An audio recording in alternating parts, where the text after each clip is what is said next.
तो चेन्नई की team IPL 2025 के रेस से अब फाइनली बाहर हो गई है। और अभी भी अगर चेन्नई का कोई भी फैन हो ना माने तो उसको आप ये लिस्ट दिखा देना जिसमें लिखा है सीधा सीधा एलिमिनेट। तो चेन्नई की टीम पहली वो टीम बन गई है जो आईपीएल 2025 से बाहर हो चुकी है। अब देखो, अगर हम चेन्नई सुपर किंग्स के इतिहास की बात करें तो उनका इतिहास जो काफ़ी मजबूत रहा है। 2008 से अगर आप बात करें तो अभी तक जो उनका इतिहास रहा है काफ़ी ज़्यादा शानदार रहा है, क्योंकि अगर हम उनके पूरे इतिहास की बात करें, जब से वो मुकाबला खेलने लगे हैं तब से लेकर आज तक उनका कभी भी ये हाल नहीं हुआ जो इस साल 2025 में उनका हो रहा है। देखो, अगर हम 2008 की बात करें तो रनरअप रहे हैं, जहां राजस्थान रॉयल्स फाइनल मुकाबला जीती थी। वहीं 2009 में वो सेमीफाइनल तक पहुंचे थे, लेकिन डेक्कन चार्जर वहां पर फाइनल का मुकाबला जीतती है। उसके बाद 2010 और 11 लगातार 2 बार वो चैंपियन बनते हैं। फिर उसके बाद वो 12 में फिर रनरअप रहते हैं, 13 में फिर से वो रनरअप रहते हैं और 14 में वो तीसरे स्थान पर रहते हैं। अब अगर 15 की बात की जाए तो 15 में फिर एक बार रनरअप रहते हैं। तो आप लोग देख सकते हैं कि उनका इतिहास कितना खतरनाक रहा और कितनी अच्छी टीम रही होगी जो लगातार अच्छा प्रदर्शन करती थी और फाइनल तक जाती ही जाती थी। लेकिन 16 और 17 में तो आप लोगों को पता था कि उनके साथ क्या हुआ था और वो टीम कहाँ थी, यानी कि वो टीम बैन थी और नहीं खेल रही थी। फिर उसके बाद जब वो 18 में वापसी करती तो एक बार फिर से वो चैंपियन बनती है।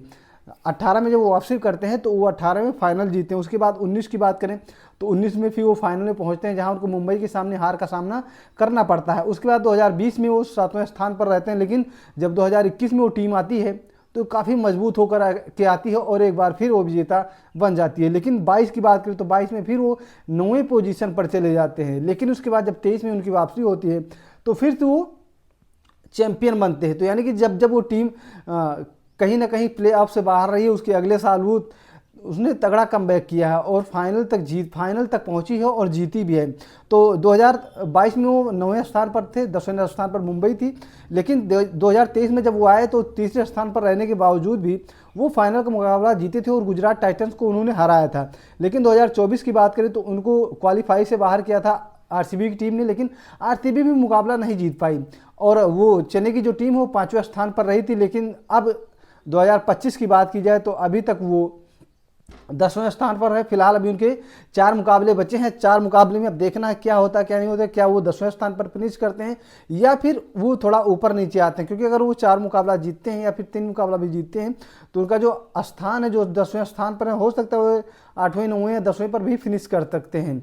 लेकिन देखो, अगर इस मुकाबले की बात करें तो इस मुकाबले में अगर किसी बंदे ने मुकाबला पंजाब को जिताया है, अगर कहीं भी ऐसा लगा कि पंजाब की टीम इस मुकाबले को किसी खिलाड़ी की वजह से जीती है तो वो थे श्रेयस अय्यर, और उनसे भी जो सबसे ज़्यादा योगदान था वो थे युजी चहल। क्योंकि युजी चहल की बात करें तो आते हैं और एक ही ओवर में अपने 4 विकेट ले जाते हैं। अगर वो नहीं आते तो शायद चेन्नई इस मुकाबले में 210-215 रन भी मार सकती थी, क्योंकि 188 रन पर उनके 18 ओवर थे और अभी उसके बाद भी 2 ओवर बचे हुए थे। उनके हाथ में 5 विकेट थी। लेकिन युजवेंद्र चहल जैसे ही आते हैं उसमें बड़े बड़े विकेट लेते हैं। शिवम दुबे आउट होते हैं, धोनी आउट होते हैं, उसके अलावा दीपक हुड्डा आउट होते हैं, अंशुल कंबोज जो ऑलराउंडर खिलाड़ी वो सब आउट होते हैं। तो इसमें सबसे बड़ा योगदान जो था वो था युजवेंद्र चहल का। अगर युजवेंद्र चहल शायद नहीं आते तो चेन्नई सुपर किंग्स आराम से 210 तक पहुंच जाती और 210 तक पहुंचने के बाद जिस तरह से कल पंजाब की टीम जीती है लास्ट ओवर में जहां तक मुकाबला गया, तो ऐसी स्थिति में ये मुकाबला चेन्नई जीत भी सकती थी। लेकिन यहाँ पर दाद देनी पड़ेगी युजवेंद्र चहल की, जिन्होंने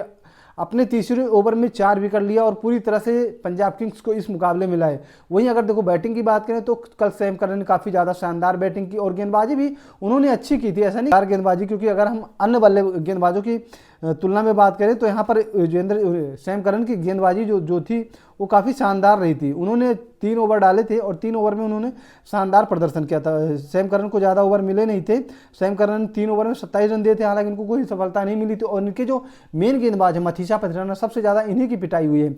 इनकी इतनी पिटाई हुई कि मानो इन्हीं के ओवर में ही मुकाबला खत्म हो गया था। जहाँ आपको 24 गेंदों पर 45 रनों की ज़रूरत होती है, वहीं आप 1 ओवर में 25 रन दे देते हैं और मुकाबले में 2 ओवर में 20 रन रह जाते हैं, 3 ओवर में यानी कि 18 गेंदों पर 20 रन रह जाते हैं। तो हाँ, मुकाबला पूरी तरह से खत्म हो गया था। मथीसा पथिराना जो इनकी एक समय पर रीढ़ की हड्डी बने हुए थे, ये वही इस समय अगर देखो तो इनकी सबसे बड़ी कमजोरी जो है वो मथीसा पथिराना है। अगले साल तक अगर MS धोनी इनका इलाज नहीं करते हैं तो शायद MS धोनी